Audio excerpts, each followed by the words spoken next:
This is Bloomberg Businessweek Daily, reporting from the magazine that helps global leaders stay ahead, with insight on the people, companies, and trends shaping today's complex economy, plus global business, finance, and tech news as it happens. Bloomberg Businessweek Daily with Carol Massar and Tim Stenivek, live on Bloomberg Radio, television, YouTube, and Bloomberg Originals. All right, everybody, a very good afternoon. Carol Massar, Tim Stenivek, live here at Bloomberg Tech in San Francisco. Of course, our own Ed Ludlow up on the stage with, of course, Trey Stevens of Anduril Industries.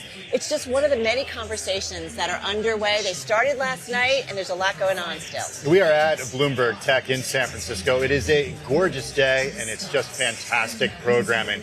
Bringing together the leaders of CEOs of companies, investors, innovators. They're harnessing the technology to change the world around us. Folks like Mary Daly, President of San Francisco Fed, Hock Tan, President and CEO of Broadcom coming up, and so many more here at Bloomberg Tech. Including a guy sitting right next to us. We're going to get to him in just a moment. Samat, he is President of Android Ecosystem at Google. As I said to him, it's a system we just take for granted, but there's so much involved, and it's evolving in a world of artificial intelligence. So we're going to get into it with him. Keep in mind, it's the world's most widely used mobile platform, so what it does is closely watched. Also, he's just about 8 months into spearheading an AI-led effort to transform his telecom company. Dan Schulman over at Verizon. I still call him the new CEO. We're going to hear from him in just a few minutes. You got to get to that 1 year mark, and then we start calling you the old CEO. I still call it Google, by the way, so that's how I roll. Hey, plus he's one of the godfathers of artificial intelligence. He won the Turing Award because of his work with deep learning. Yoshua Bengio will be talking all things artificial intelligence. Looking forward to that deep dive. Also, I'm looking forward to something a little later this hour because we are a Hatch Sleep family in Brooklyn. We got those products in our kids' rooms, the gadgets that are increasingly in our lives, helping us do things like sleep better. And Grady Weiss, the CEO of Hatch, is joining us in just a bit. We talk so much about getting a good night of sleep. It's all my doctors are like saying. Hey, folks, a lot coming your way in the next 60 minutes, in the next 3 hours here on Bloomberg Businessweek Daily. Let's toss it back to New York City and Charlie Pellet for a check on today's trading session. Thank you very much, Carol and Tim. And I got 4 key takeaways at this hour. Dow at a record, oil is tumbling, chip makers are sinking, and the S&P 500 index best level of the day. Let's get into the numbers. S&P up 39 right now. It's 75.93. That is a gain of 0.5%. The Dow surging 808 points. The Dow up 1.6%. On track for a record. Wall Street driving a rotation out of chip makers into several other industries. NASDAQ now higher by 50. Spent much of the day in the red, up 0.2%. The NASDAQ 100 index does remain lower, down now by 0.1%. We've got the VIX just above 15 with a 10-year at 4.46%, the 2-year 4.04%, and the 30-year 4.97%. Gold is up $42 the ounce to $44.77, up by 1%. A retreat for crude, West Texas Intermediate. 92.41 a barrel, down 3.7%. Barrel of Brent, 94.67, down now by 3.2%. Broadcom plunging after earnings, down now by 11.8%. This morning after earnings, Ciena down by 14.3%, and CrowdStrike after earnings down now by 4.4%. Recapping, S&P pushes higher, Dow at a record, and for on-demand news 24 hours a day, subscribe to Bloomberg News now wherever you get your podcast. I'm Charlie Pellet. Carol and Tim at Bloomberg Tech in San Francisco. That is a Bloomberg Business Flash. All right, Charlie, thank you so much. I got to say, in prepping for this segment, I actually found a story back in 2019 that Bloomberg reported out. They did a deep dive. The story is entitled, "The Smartphone Revolution Was the Android Revolution." It was by Shira Ovide, and it got into how the mobile operating system called Android drove Steve Jobs at Apple crazy. And the reporting went on to note that while Apple sparked the modern smartphone revolution, Android, Tim, was the essential ingredient that made the devices ubiquitous. Okay, so fast forward just a few years to today, 7 years later, the open source mobile platform, it's the world's most widely used, depending on the stats that you look at, just about 70% of global share. Leading the global teams behind it, Samat, President of Android Ecosystem. He joins us live here at Bloomberg Tech. Welcome, how are you? Thank you, I'm great. Nice to see both of you. It's good to see you as well. Look, we think about Android in the context of iOS, I think, a lot of people, because that's really the duopoly that exists, I think many people would argue. How do you position Android in the United States versus how you position it globally, where it is more widely adopted? Well, Android is an open source operating system, which is really great because it allows people to build all kinds of different devices. So of course we know that Android is popular for phones today, where there's over 3.5 billion Android devices that are used every day. It's the most widely used operating system in the world. But Android is so much more than phones. People use it for cars, they use it for televisions, they use it for smart watches and all kinds of new devices, including some smart glasses that we're working on for later this year as well. So it's really become much more than phones, and it's a whole ecosystem. Well, it's funny, before we got started too, when we think about an operating system, how do you think about an operating system within an AI world? That is, we're still kind of figuring it out, right? We're all finding our way here. Well, it's changing a lot. Things are changing all around us. And I think the way we think about this moment is, we're moving from an operating system to what I call an intelligence system.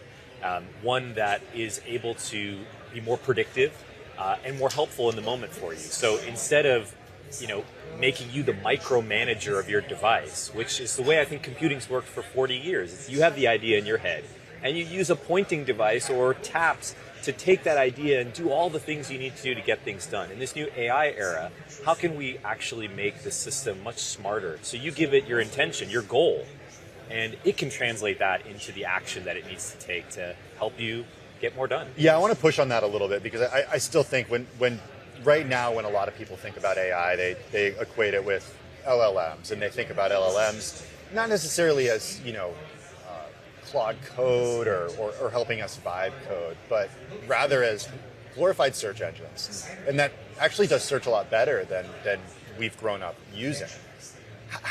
What is the value proposition for an ecosystem in the world of AI? Because you're explaining this idea of us being more productive as a result of this technology. But I don't even know what that looks like. Is it predictive? Does it know what we want before we want it? Like, what is it? Which just gets a little creepy then.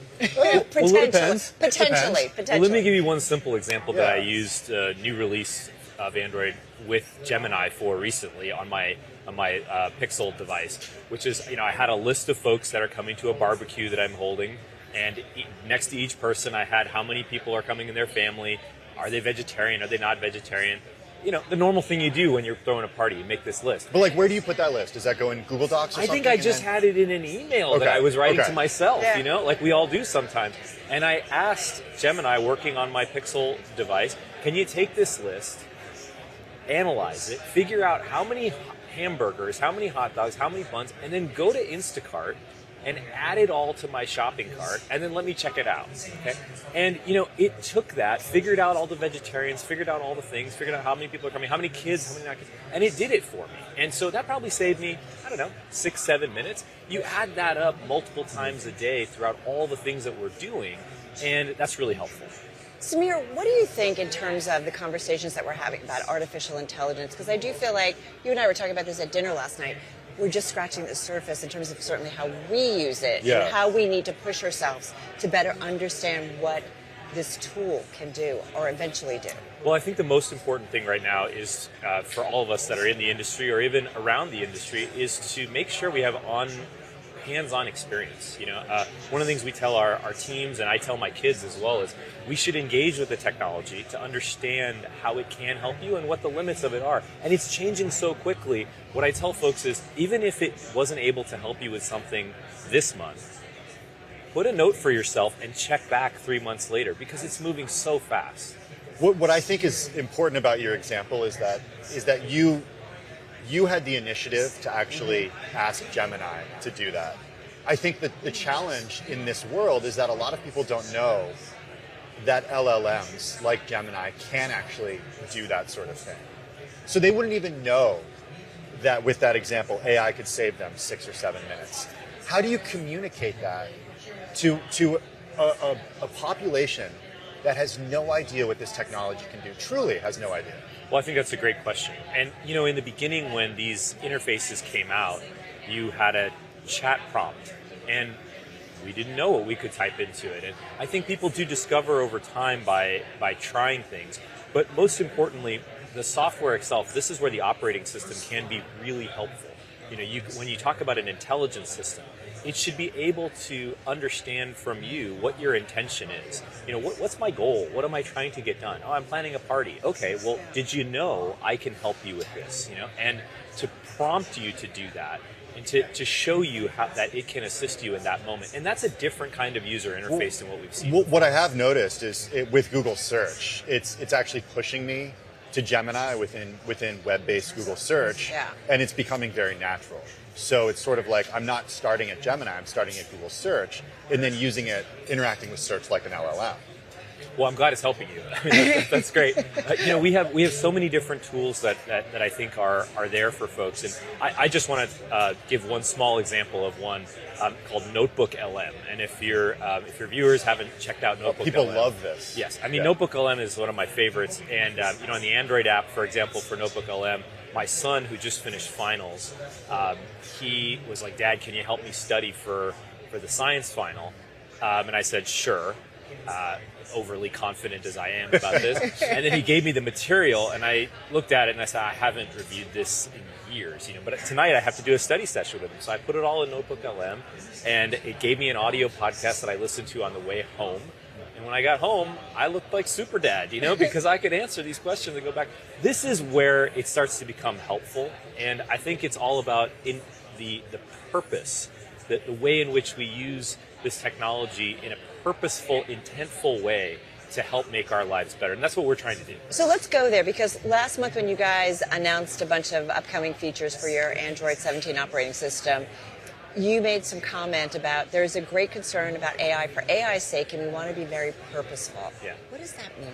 Well, I think if you look at if you just go talk to people, the word AI has become pretty overloaded, and I think people they have mixed feelings about it. Let's just put it that way.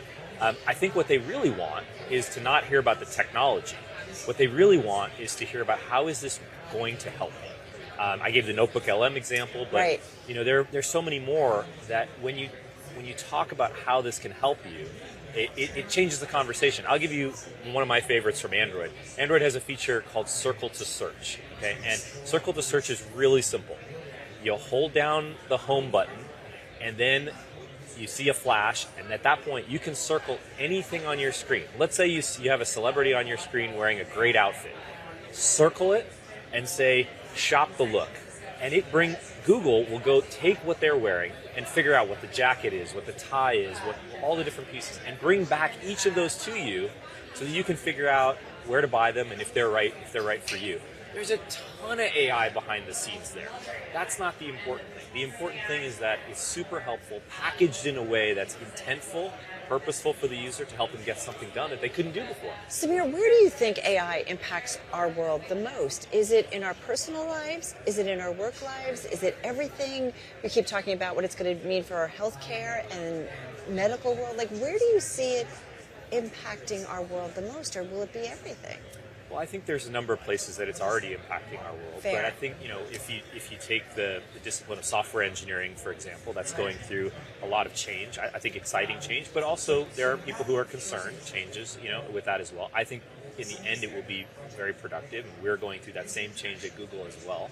But I think if you look at every industry, there are amazing applications. If you look at biotech, there will be amazing applications. If we look at as you said, healthcare, there'll be amazing applications. I'm wearing my new Fitbit Ace, which is a wearable. I spy 3 different tracking things. I'm a wearable guy. But I think the most exciting part about wearables these days... That's the new screenless Google device from Fitbit. Yeah, and I love it. And the most exciting part for me is, we've had wearables, as you can see, I've got a bunch of them, and I've been involved in the space for a long time.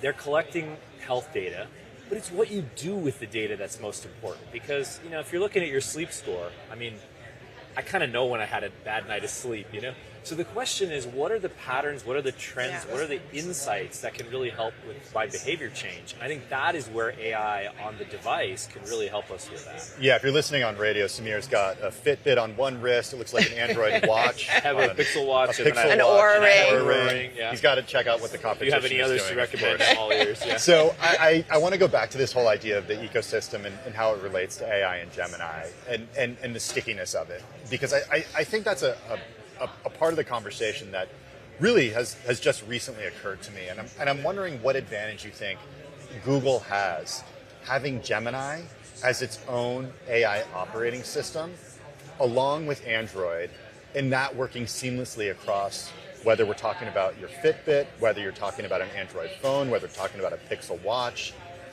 versus sort of third-party LLMs like Claude or ChatGPT. I want to say a couple things about that. First, Android is an open platform, and so one of the things that's a central tenet of Android is choice. So Android is the only mobile operating system where you can choose your personal assistant. You can choose the agent that's important to you. So if you want Gemini, you can use Gemini. If you want Claude or something else, you can choose that. And those will work equally well? Yeah, the idea with Android is that it's open, and so you should be able to plug in what's important to you. That's a fundamentally important part of Android, and I think it's an advantage in this world where things are moving fast. From a Google perspective, of course, Google competes with some of those companies. And I think Google has a unique position in that it has a full stack of innovation that it's worked on over a decade. From silicon, unique silicon in the data center, foundational models, all the way through to the operating system. And we want to connect those things in ways that are powerful and that help consumers live better lives. And that's what we're doing. In fact, recently we announced something called Gemini Intelligence. Gemini Intelligence is the best Gemini experience available on the most premium Android devices. So take a Samsung device or a Pixel device, and that's really where you can experience the best of that entire stack. Do you think being open source and being able to let users choose and select what their agent will be will give you guys longer term an advantage? Because I do think there's folks say that at some point there's going to be some shakeout because we're not going to need necessarily every big LLM. Like at some point people are going to financially, we heard it from the Cerebras CEO last night, that people are going to select kind of what they need and want. Well, I think that competition is good. And I think that it's led to a ton of innovation. I mean, look at all the change we're seeing. That's fueled by everyone competing, which is great. From an Android perspective, the thing about Android being open source and being an open ecosystem, it means that we work with many, many different partners. We work with, for example, of course, Google builds its own hardware with Pixel devices, but we also work with Samsung and Motorola and many other companies. And what that usually leads to in times of very fast-paced change, Android does better because of that open nature. You have innovation coming from everyone. And so you've got foldable phones, you've got different types of LLMs, you've got different types of screen technology, and all of that is great for the consumer and usually pushes the ecosystem ahead. But it also, yes, it's an advantage. I think so. But it also sounds to me like it's a risk, and it's a branding risk, because the experience that someone might get on a non-premium smartphone or a non-premium device that uses Android might be completely different than the experience that they're getting from one of those high-end Pixel devices that you talked about. So how do you control for that, and how do you sort of protect the brand in an open source world? Well, it's a great question. And in what we do as Google, our role in this from an Android perspective is to do a couple of things. First is to make sure that the experience has a certain amount of compatibility. Meaning, if you get the Google Play Store, for example, or any store of your choice, and you download apps, they should work. They should work really well. Right? So that's a baseline set of compatibility, including the new LLM apps that you want to get. That's really important that we create that baseline of compatibility. But it also means allowing manufacturers to bring the latest and greatest technology. You know, if we controlled everything on our end, you wouldn't have foldable phones. You wouldn't have flip folds or open folds, and that's pushed the industry forward. And so that is the dance. It's Android being open. You want to create a great experience. You also want to let innovation thrive because that pushes the whole industry forward. Samir, we've just got about a minute or so left here, and I look at your background, Bachelor of Computer Science from UC San Diego. You completed a program for management development at Harvard Business School. What's your view on AI in education and maybe how education has to evolve? Yeah, that's a great question. I think that AI can play a huge role for the positive in education if we embrace it and use it correctly. Obviously, there's a lot of ways and a lot of concerns about misuse of AI in education. I think that my experience is that there is not enough access to high quality education around the world. And if you think about, for example, learning English, that's not only a skill that is important if you want to be bilingual in many countries, it improves your economic standing in many places if you're multilingual or in particular if you have learned English. Now, how can we get English language learning for example, to as many people in the world as possible. And there are companies like Open Education and Open English that are doing exactly that, using AI technology. That's awesome. That provides wider access. And I think we're going to see a number of things like that which help level the playing field in many ways. Samir, thank you so much. Give us so much time. We really appreciate it. Samir Samat, president of the Android ecosystem, joining us here at Bloomberg Technology. I love the 3 different pieces of wearable technology. It's pretty impressive. Yeah. Are you getting consistent scores, Samir? No. Oh, it's completely, okay, this is good. No, I have to say, like, the Whoop is the Oura is the hardest on me. But I really love the new health coach with Google Health. I have, like many of us, I'm sure we all have I'm 48, we all have our ailments. I have a lower back. Yeah. It's not great. I told it that. I gave it my MRI report. And it is totally tailored my workout to prevent injury. And, like, that's been awesome. Interesting stuff. Love it. Thank you so much. Really appreciate it. Samir Samat joining us. Let's head to the main stage here at Bloomberg Tech. Dan Schulman, CEO of Verizon, sitting down with Tom Giles. He's Senior Executive Editor of Global Tech here at Bloomberg. Let's listen in. The pace of change inside, we're falling behind, and that's a really high bar to get over. I think there's some similarities and some differences. I mean, way back when I was at AT&T, we're a big bureaucratic company. Verizon is a big bureaucratic company. It loves its processes. It loves to show its work. But I'm about outcome and how fast can we move the company forward. We're very risk averse. And I get that. There should be places where we are risk averse when it comes to cybersecurity, when it comes to the integrity of our financial numbers. My tolerance for risk is like a 1. But for the most part, my tolerance for risk, for trying things and failing fast and then learning from it and moving forward, is like an 8 or a 9. And I think in general, the company is probably at a 2 to 3. We're very hierarchical. I need to be very careful what I say because it's taken as gospel. And the truth of the matter is things are changing so fast. I'm always learning. I can't predict the future. I can try and do my best to ascertain the direction of it, but I'll frequently be wrong on that as well. It's still less than a year that you've been there, but how do you get from that? You said around 2 in those areas where you want to see people take more risks. How do you get closer to that 8, 9 level of tolerance? Well, I think you, or I don't know if you would, but I think leadership is 3 things in my view. The first is to clearly define reality. And nobody really wants to hear that, to tell you the honest. Certainly, my first coming on stage in front of all the employees of Verizon, I had no slides, nothing on screen, no talk track, just kind of what I saw. And what I saw was a company that was losing in the market. We had lost market share for 5 straight years. We had gone from being number 1 in market cap to being last. Our forward PE was last in the market and terrible. And so, I kind of laid that out for everybody. And I think we had just gotten used to gently ceding market share as opposed to playing to win.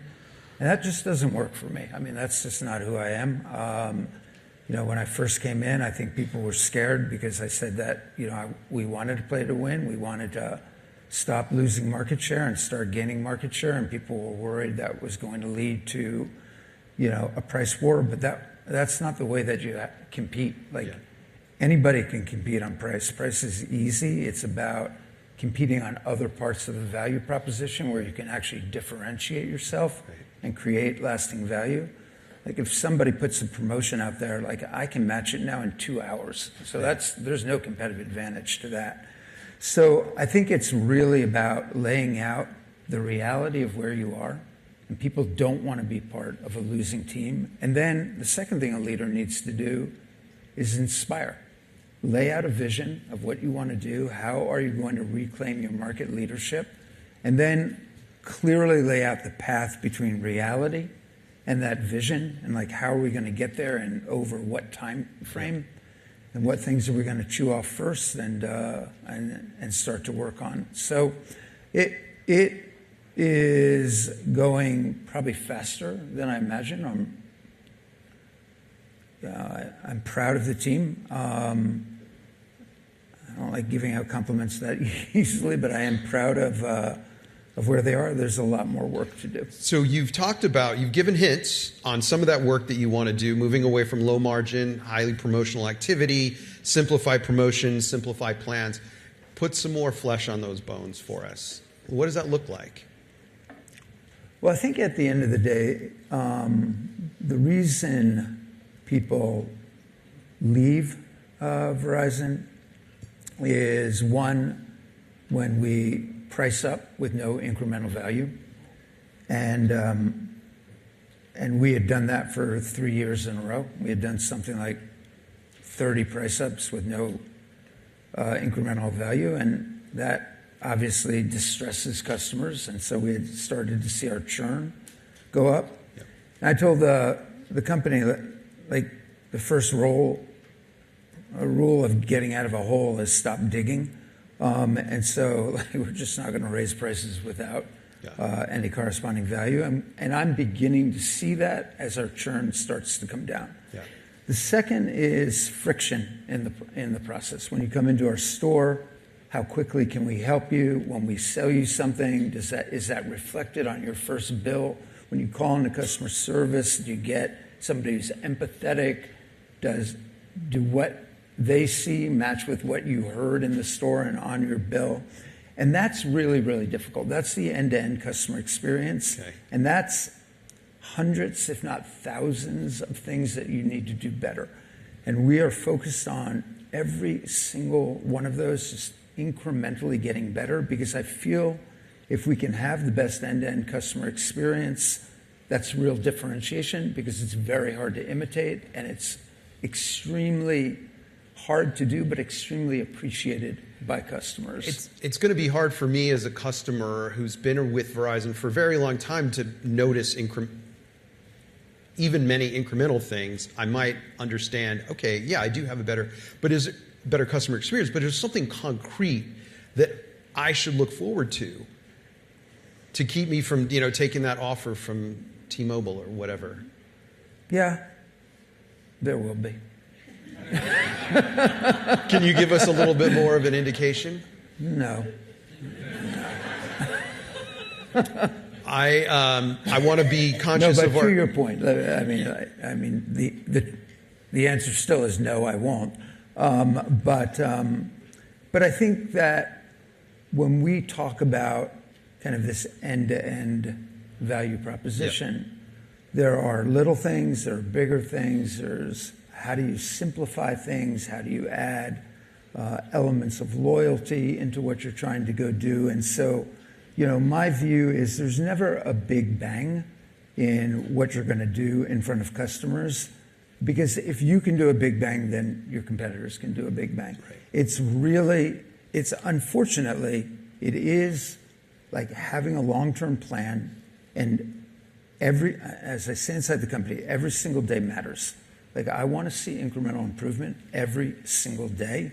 And so learning to use the tools of our time, whether that be AI in how we serve customers much better, whether it be specific offers we put in front of you, elements of the value proposition. So when you see things, expect that there will be other things a month from now, the next month, the month after, because it's got to be a steady drumbeat of improvements. When it comes to encouraging your staff to use AI tools, what's your stance on that? And specifically, I think early on, a lot of businesses were saying, hey, get out there, use as much as you want, create things, create chatbots, build agents. Have you had to become more disciplined about that? And what are your marching orders when it comes to using AI tools to make either the workplace or the customer experience better? Well, I'm pretty outspoken on AI, as some of you may know. And I think as leaders of companies, I think we have a responsibility to talk about what could happen as a result of implementing AI. Yeah. It's clear to me that whatever we have right now, these are the worst models that we will ever have in our lifetime. Because don't tell Daniela that. Yeah, she knows it. Like, she'd be the first to say it. I get your point. Yeah, OpenAI is going to release 4 models, new models, between now and the end of the year. Each one of them will be a step function improvement from where they are today. And so it's clear to me that AI will do at least 3 things inside the company. It will dramatically improve our productivity levels. It will dramatically improve our ability to satisfy customers. You know, in the last 3 months, we've been experimenting with agents that are replacing some of our customer service reps. And those agents, their customer satisfaction rate is 1,280 basis points better than what we had before. Think about that. If it was 50 basis points, that'd be a big improvement. So our ability to satisfy customers, our ability to ingest all of the data around you, like, you may think of yourself as one customer. We think of you as kind of like the sum total of what lines, are under your account. Do your kids on your account? Where do they call? How do you use it? Do you have a Nest associated with your broadband service? And so we need to see all of that to be able to satisfy you. And then finally, AI is going to radically redefine our value proposition. I mean, my view of this is that we have an initiative inside the company called Every Customer Has a Name. And that means that every customer is individual. How we respond to you should be empathetic, but every part of our value proposition should be tailored to the 300 plus different ways that we can look at you and tailor a proposition to you. To what extent does AI just completely replace, if they're so much better, to what extent does AI replace You are listening to Tom Giles, Senior Executive Editor of Global Technology at Bloomberg, asking a question and talking with Dan Schulman, CEO of Verizon. They're up on the main stage here at Bloomberg Tech, talking about technology and transforming telecom. Let's go back. With AI in certain job functions, I don't see how that's not possible. And I don't see how anybody can look people in the eye and say that's not possible. What percentage of customer service gets displaced?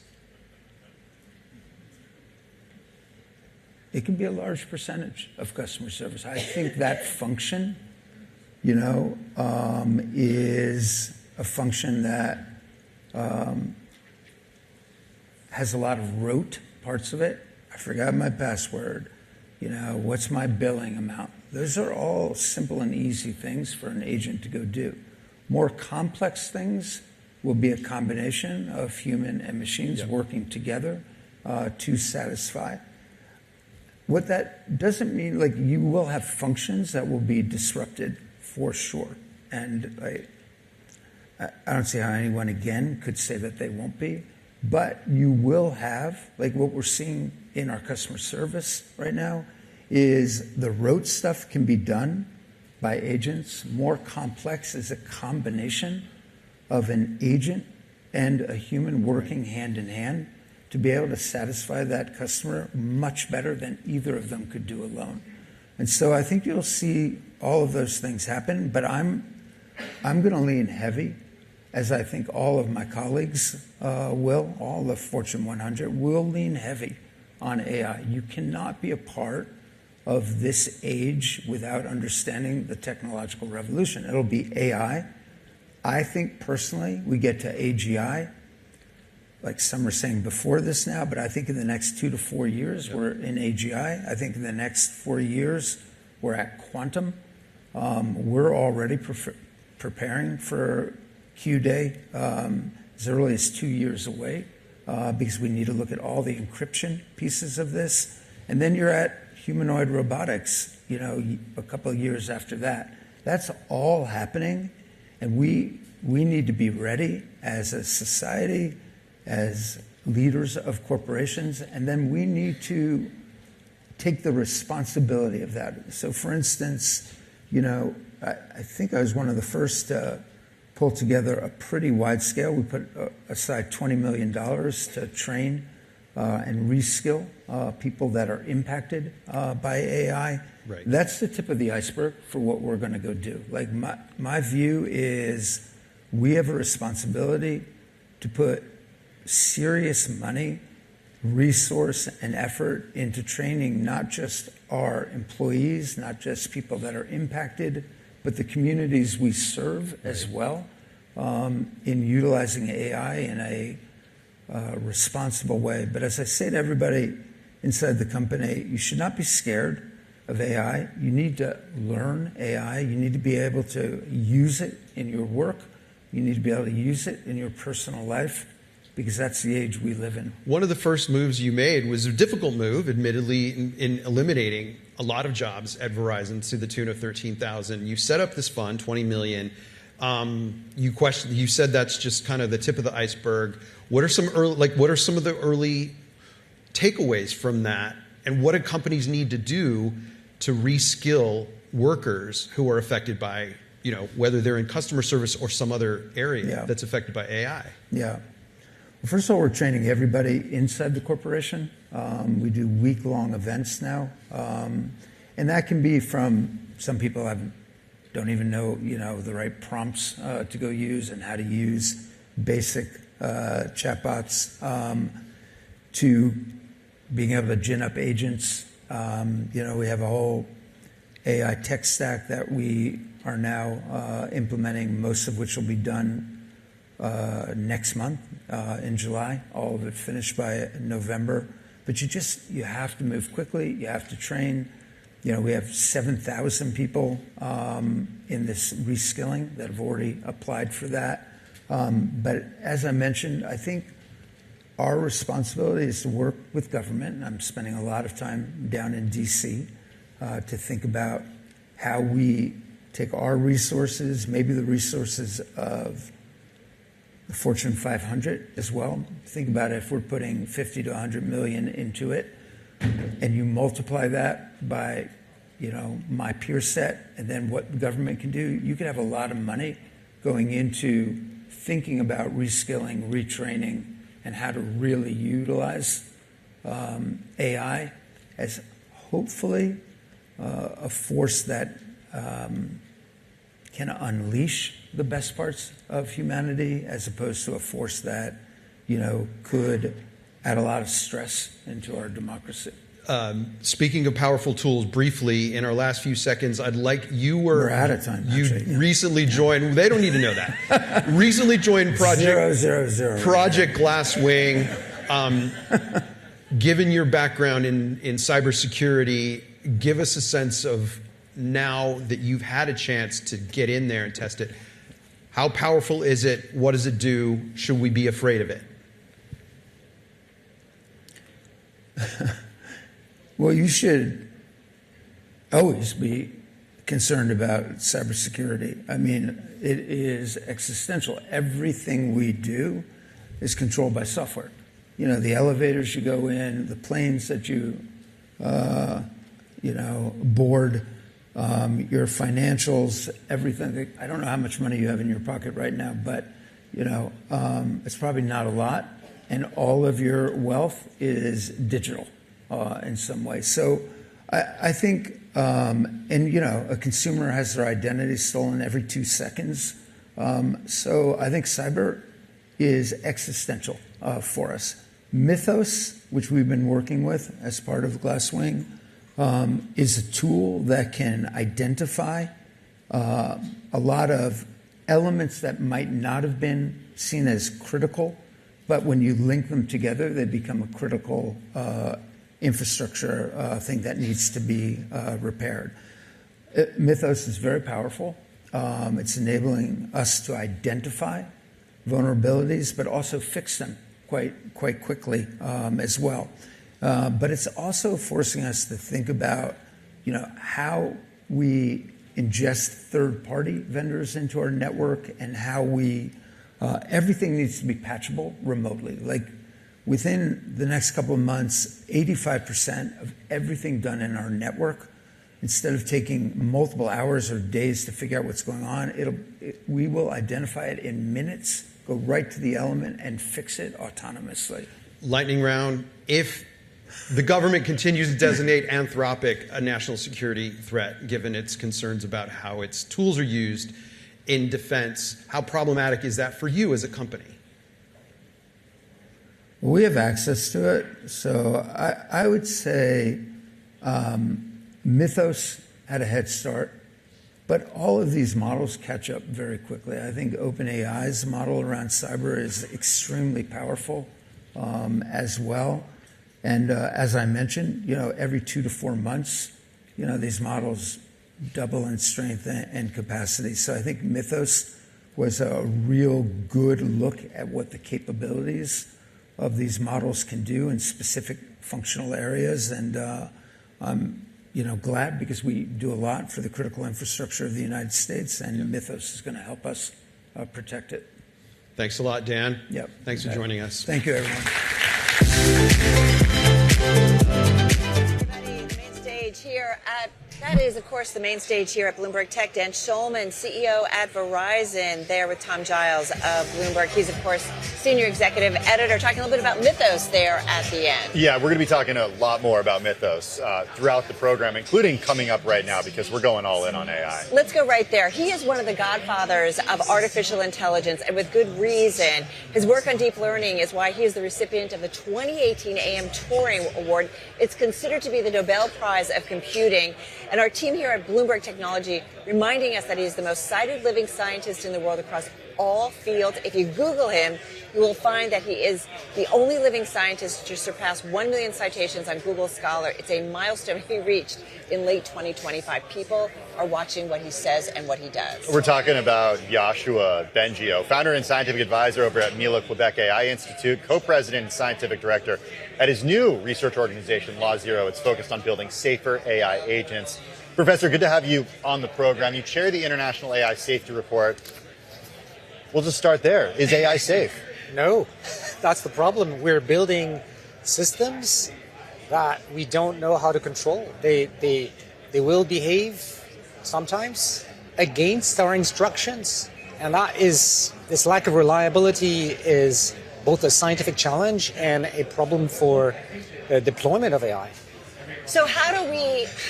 Okay, if we use social media as the example, we failed that experiment, I think many would say, that we did not keep ahead in terms of oversight, regulations. We could go into all the things that have gone wrong and how it's impacted society. What faith do you have that we get this right? And it can't just be the U.S. deciding or Europe deciding. It's got to be a global work or progress on this. Absolutely. Safety is a global question because a dangerous model, one that can be misused in dangerous ways, like Mythos, for example, could be designed in one country and then somebody in a second country uses it to attack a third country. So the Americans need to make sure that Chinese models are not used against the U.S. and vice versa. It is an international question. Can I ask you, is it like missiles and nuclear weapons, and that there will be a mutual deterrence because everyone will be proficient on some level when it comes to AI? There are analogies. I think one of the big differences is that there isn't as much money to be made with nuclear weapons as there is with AI, which means the incentive structure is now pushing companies towards going faster and faster and not paying enough attention to the safety issues and the public protection. But I think one thing that I think concerns a lot of people is that, okay, you could have, let's just use Anthropic as an example. You have Anthropic and what they're doing with Mythos, but just because Anthropic has that right now doesn't mean DeepSeek couldn't have that 6 or 8 or 12 months from now, or even something more powerful. That's right. So it doesn't matter if like one country is doing things a certain way or one company is doing a certain way if the entire world is not actually adhering to a certain set of framework. Exactly. That is why we need international coordination. Initially, it's probably going to be just the US and China, but at some point, as other countries are also, beefing up their capabilities, it has to be international. What keeps you up at night? Like, lay out the doomsday scenario for us. Well, there are like many catastrophic risks because intelligence gives power, and that power could be in the wrong hands, could be used by terrorists or countries which want to destabilize us. It could be used even by the people in power to create, a dictatorship. And we don't know how to make sure AIs themselves will not use that power against us. But how? Like harnessing social media, logging in, like taking infrastructure offline, like give us concrete examples of what these entities could do. So what the companies are worried about right now are cyber attacks, because these AIs really have a lot of knowledge of computing and vulnerabilities. And on their radar and the evaluations they're making is also the use of AI to build dangerous viruses. So you could think of people using AI to create new pandemics. They're also worried about what happens when AI itself is used to create the next version of AI. So AI doing AI research, and if we don't control these systems, they could put back doors to create AIs that are not friendly to us. So now I am worried. So in other words, you're talking about AI that can think on its own and work on its own. Well, it's already the case. It's already the case. Whole point of agents is that they're autonomous, they have goals, and they work towards those goals.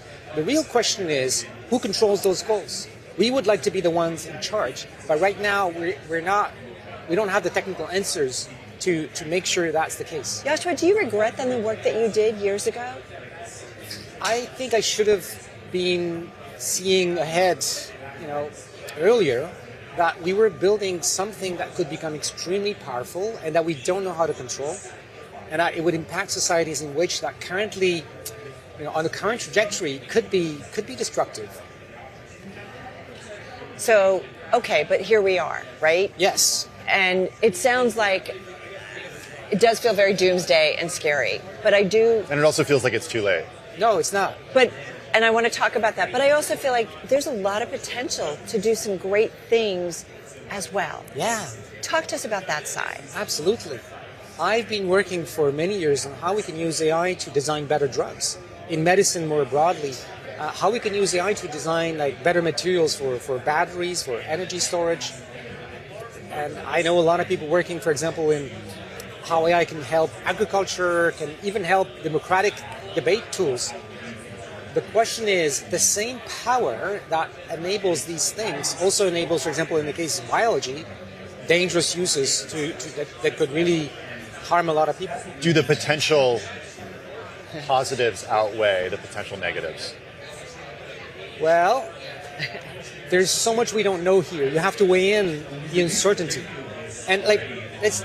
Because it sounds great to have better medicine. It sounds great to have more efficient batteries. It sounds great to have an ecosystem where people are able to learn more and do quicker and be more efficient. But none of that matters if the AI agents are going to kill us. Yes, or if we lose our democratic institutions and we end up in a dictatorship.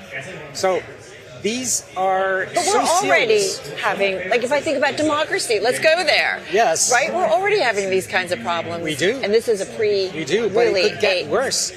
There are studies showing that AI is now getting better than people at persuasion. In other words, making people change their mind. Imagine this applied to change political opinions, to change public opinion. This is shaking the foundations of what democracy rests on.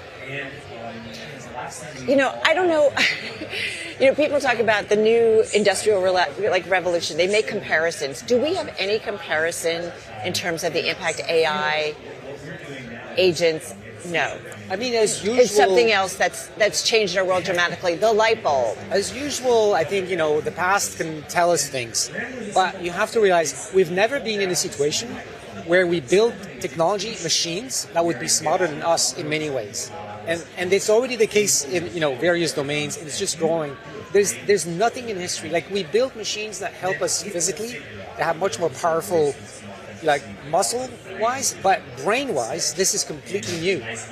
We're speaking with Yoshua Bengio, founder and scientific advisor at Mila Quebec AI Institute, co-president and scientific director at Law Zero. It's focused on building safer AI agents. The productivity question is one that we want to get to. The investment that's been made from a CapEx perspective has just been so massive. The promises are that this will actually make us so much more productive and will lead to higher returns on investment.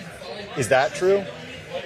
I don't have a crystal ball, but let's say there are different scenarios about how AI intelligence capabilities will grow in the future. I think the default is going to continue on the same trend, but it could also saturate, and then maybe some of these promises will not be realized.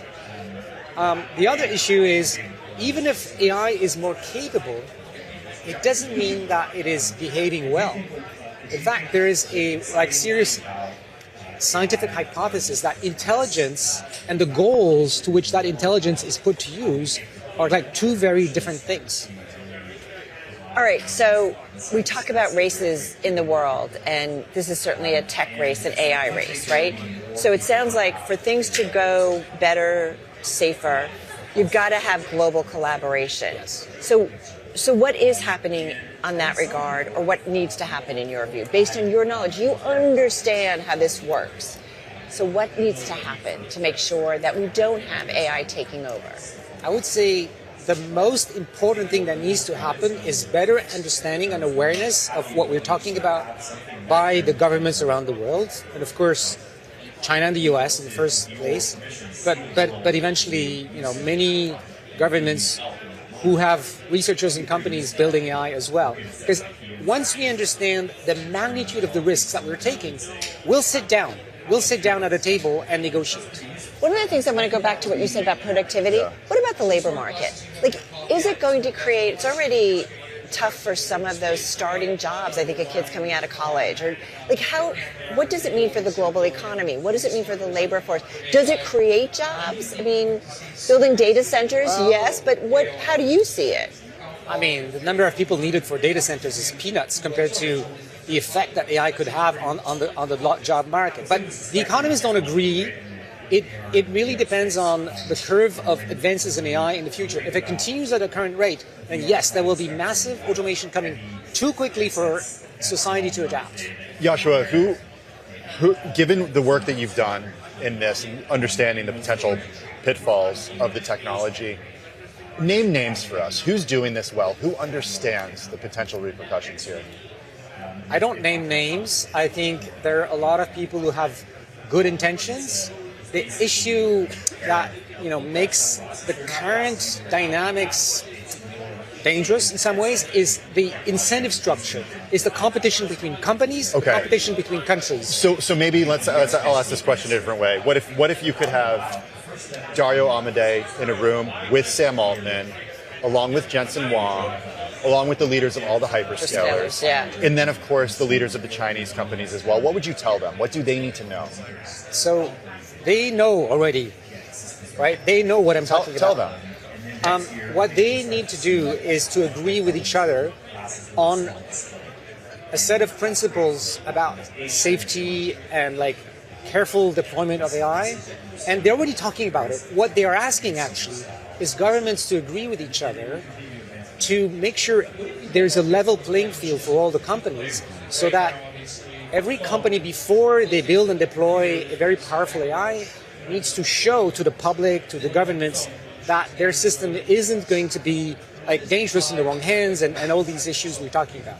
But are the financial incentives getting in the way? The race is on to spend it seems like a prisoner's dilemma. Yes. And it's who can go fastest and get it all done. So does that prevent the right thing from happening? Just got about 30 seconds left. We've dealt with situations like this before. I mean, governments have regulated things like drugs, trains, meat, because if it was just competition, we would end up with, dangerous food, dangerous planes, dangerous drugs. But now we enjoy all these things that are safe and useful because governments have intervened. So in a word, yes or no, you're more hopeful than worried? Yes, hopeful, or no?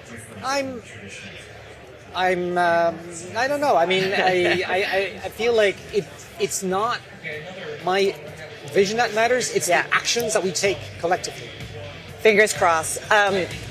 Yoshua, thank you so much. Yoshua Bengio, Professor of Computer Science, Université de Montréal. So glad to have him here. If you missed any of it, check it out. Folks, we are continuing here from Bloomberg Tech in San Francisco. Stick around. Some amazing conversations coming. If you're watching on TV, the close is coming your way.